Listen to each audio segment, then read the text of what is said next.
Village டிக்ஷனரியில் இப்போ நம்ம ஒன்று பார்க்க போகிறோம். சாயந்தர நேரம் ஒரு சின்ன வாக்கு. கிராமத்தில் ஆடு பார்த்துருப்பீங்க, இருந்தாலும் ஆடை காட்டுறேன். ஆட்டுக்கறினா தமிழ்நாட்டு மக்களுக்கு நிறைய பிடிக்கும். அதில் முக்கியமாக பார்த்தீங்கன்னா எல்லா ஆடும் அழகாக இருக்குது பார்க்க. ரெண்டு குட்டி ஆடுகளை காட்டுறேன் பாருங்களேன். வச்சு வச்சு வச்சு வச்சு வச்சு வச்சு வச்சு என்னை பார்த்த உடனே பிச்சுட்டு ஓடி போயிடுச்சு. இருந்தா நான் விட மாட்டேன். எங்கடா போறீங்க எல்லாரும்? நான் ஒன்றும் பண்ணலடா உங்களை. நான் என்ன பண்ணுவேன்? ஏதோ உங்களை பண்ணலண்ணா? ஒன்றுமே பண்ணலையே. எங்கடா ஓடுறீங்க? எங்கே ஓடுறீங்க? எங்கடா ஓடுறீங்க? ஓடும்போதே சாப்பிட்டுக்கிட்டே ஓடுறானுங்க பாருங்களேன். என்ன அழகா சாப்பிட்றானு பாரு. ஒரு என்ன அழகா சாப்பிட்றானு பாரு. தெரியுதா? வச்சு வச்சு வச்சு இது பாருங்க. ரொம்ப அர்ஜென்ட்டுங்க அவங்களுக்கு சாப்பாடு. பயங்கர பசி போலுக்கு. அதனால பயங்கரமா சாப்பிட்டுட்டு இருக்கானுங்க. எப்படினாலும் கறிக்கடைக்கு போயிடுவானுங்களா? பாவம் இல்லை, அவங்களுக்கு தெரியாது. நீங்க பார்த்துருக்கீங்களா? கறிக்கடையில ஒரு ஆட்டை வந்து தொங்க விட்டுருப்பாங்க கறியா. இன்னும் ரெண்டு ஆட்டை அதுக்கு கீழே கட்டியிருப்பாங்க. இது கீழே அந்த ஆடை கட்டியிருக்காங்க இல்லையா, அங்கேயே கட்டியிருப்பாங்க. அடுத்தது நம்ம பார்க்கலாம். இது கிராமம் தானே, என்ன நடக்குது அப்படின்னு பார்க்கலாம் வாங்க. ஒரு 2 நாள்ல நல்ல மழை பெஞ்சிச்சுங்க.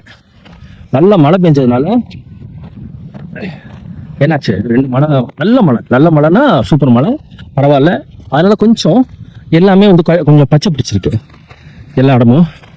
அந்த மயிலுங்க இங்கே தான் நிற்குதுங்க. இன்னும் நிறைய மயில் இருக்கு. வாங்க போகலாம், மயில் பண்ணி போய் பார்க்கலாம்.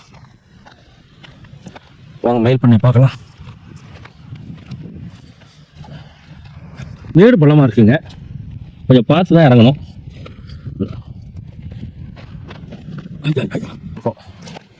இங்க பாருங்க என்ன மாதிரி மயிரானுங்க பாருங்களேன்.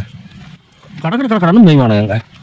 இன்னமும் அவசரத்துக்கு பிறந்த மாதிரி அவசரமாக பிறந்துருவானுங்க, அவசரமாகவே போயிடுவானுங்க. ஏதாவது ஞாயிற்றுக்கிழமை கறி போட்டுருவானுங்கல்ல. இங்கே பாருங்க. ஆக்சுவலாக இந்த ஆட்டை பற்றி சொல்லும்போது நிறைய சொல்லலாங்க. ஏன்னா இது கிராமத்தில் வந்து மக்களுக்கு வந்து ஒரு ஏடிஎம் மாதிரி. ஏதோ ஒரு செலவு போயணும்னா டக்குன்னு விற்றுருவாங்க. ஒரு 4000 5000, அவங்கள ஒரு கல்யாணம், ஒரு கச்சேரி அப்படியே டக்குன்னு விற்றுருவாங்க. ஒரு நல்ல காரியம், துக்க காரணம், எல்லாத்துக்குமே அவங்க வந்து டக்குன்னு சேல் பண்ணிடுவாங்க. இது வந்து அவங்களுக்கு ரொம்ப சப்போர்ட்டிவாக இருக்கும்.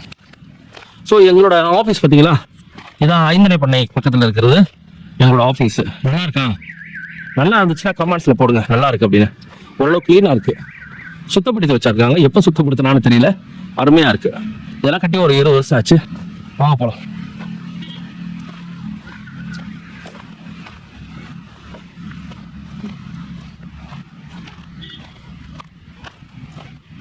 கொஞ்சம் நடக்கிறது வந்து ரொம்ப நல்லது தான்.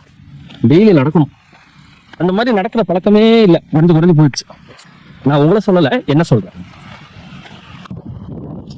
நல்லா கூலியாக இருக்குங்க. வேப்ப மரத்தடியில் ஒரு வேப்ப மரத்தடியில் கும்முன்னு உட்காந்துட்டேன். நல்லா இருக்கா வேப்ப மரம்? இந்த வீடியோ உங்களுக்கு பிடிச்சிருந்தா இந்த வீடியோவை லைக் பண்ணுங்கள், ஷேர் பண்ணுங்கள், கமெண்ட்ஸ் பண்ணுங்கள். நன்றி.